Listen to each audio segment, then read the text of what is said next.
আসসালামু আলাইকুম। আশা করছি সবাই ভালো আছেন। আমি ভালো আছি। আজকে আমি আপনাদেরকে করে দেখাবো ঝাল ঝাল চিকেন টফি। আর এই চিকেন টফি যদি ইফতারে থাকে তাহলে কিন্তু মন্দ হয় না। ছোট বড় সবাই পছন্দ করে। আমরা কিন্তু বাচ্চাদের টিফিনেও এই চিকেন টফি দিতে পারি। বাচ্চাদেরকে যদি আমরা টিফিনে চিকেন টফি দিই, বাচ্চারা কিন্তু খুব খুশি হবে। আর এই চিকেন টফি আমরা কিন্তু একদিন করে 1 মাস খেতে পারি যদি আমরা ফ্রিজ আপ করে থাকি। এটা ফ্রিজ আপ করে রাখলে 1 মাস থেকে যায়।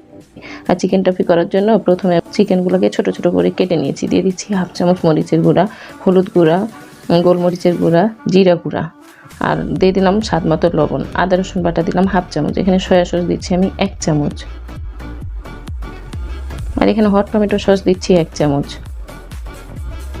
এখানে আমি এখন নিয়ে নিলাম রেড চিলি সস। আপনারা যদি স্পাইসি খেতে চান তাহলে অবশ্যই রেড চিলি সসটা দিবেন। আমি এখানে 1 চামচ দেওয়ার পরে হাত দিয়ে ভালোভাবে মাখিয়ে নিচ্ছি।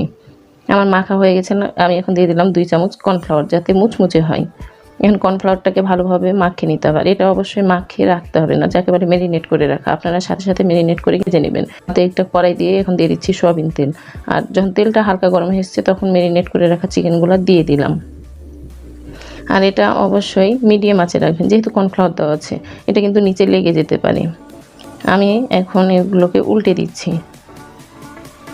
আমি উল্টে দেওয়ার পরে যখন এরকম হালকা ব্রাউন কালার হয়ে এসছে তখন কিন্তু উঠিয়ে নিচ্ছি। অনেকেই কিন্তু চিকেন টফিতে কাঁচা কাঁচা চিকেনগুলো দিয়ে দেয়, কিন্তু আমি আপনাদেরকে ভেজে দেখালাম। দ্বিতীয় স্টেপ, চুলার উপর আরেকটা কড়াই নিয়ে আমি দিয়ে দিলাম পানি। আর পানিতে লবণ আর তেল দেওয়ার পর যখন ফুটে এসেছে তখন দিয়ে দিচ্ছি আটা। আমি এখন আটাটাকে কিন্তু সিদ্ধ করে দিব।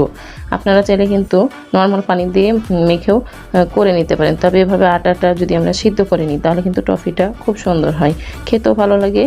আর আপনি এটা ফ্রিজ আপ করে রাখলেও কিন্তু সহজে নষ্ট হয় না। এই জন্য আপনি এভাবে আটাটাকে সিদ্ধ করে নেবেন। আর আমি আটাটাকে ভালোভাবে মাখিয়ে নেওয়ার পরে 2 হাত দিয়ে কিন্তু একটা গোল তৈরি করে নিচ্ছি রুটি করার জন্য। আর ব্যাটারটাতে খেয়াল রাখতে হবে যেন আপনার কোনো দলা না থাকে। আমি এখন একটা রুটি করে নিচ্ছি। আর রুটিটা কিন্তু বড় করে নিতে হবে, যেহেতু আমি টফি করব। দেখছেন আমি রুটিটা কিন্তু বড় করে নিয়েছি। আর রুটিটার মোটা থাকতে হবে এরকম, আমি আপনাকে কিন্তু দেখিয়ে দিলাম। এখন আমি একটা মগ দিয়ে কেটে কেটে নিচ্ছি। যাদের পুরি কাটার আছে তারা কিন্তু অবশ্যই কেটে নেবেন। আমার যেহেতু পুরি কাটার ছিল না তাই আমি মগ দিয়ে এভাবে ছোট ছোট করে কেটে নিচ্ছি। অনেকটা বিস্কিটের শেপ বলা যেতে পারে। আমি কিন্তু এভাবে সবগুলা কেটে নিলাম। দেখছেন এভাবে গোল করে কেটে নিয়েছি।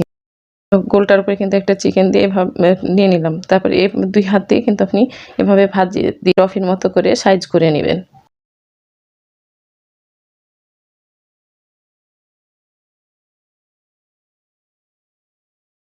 আমি আপনাকে আরেকটা করে দেখাচ্ছি, কিভাবে করছি বুঝতেই পারছেন। 2 হাত দিয়ে এভাবে ঘুরিয়ে করে নিতে হবে। আর আপনারা কিন্তু এই টফিটা করে নিয়ে ফ্রিজ আপ করে রাখতে পারেন 1 মাসের মতো।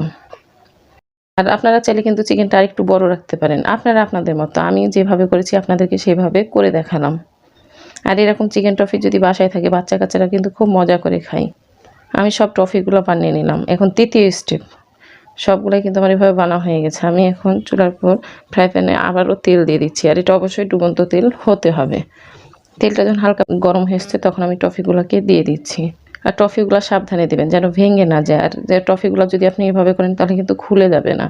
হালকাভাবে উল্টে দিচ্ছি। আর এভাবে কিন্তু আপনি উল্টে পাল্টে ভেজে নেবেন, তাহলে আপনার মুচমুচে হবে। এটা কিন্তু হাই হিটে রাখবেন না। হাই হিটে রাখলে কি হয় যে আপনার হয়তো বা ব্রাউন কালার চলে আসবে কিন্তু মুচমুচে হবে না।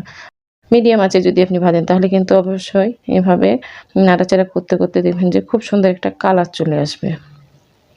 দেখছেন আমার ভাজা হয়ে গেছে। ভাজা যখন হয়ে যাবে তখন এভাবে একটা ছাঁকনিতে উঠিয়ে নেবেন, তাহলে আপনার এক্সট্রা তেলটা কিন্তু ঝরে যাবে।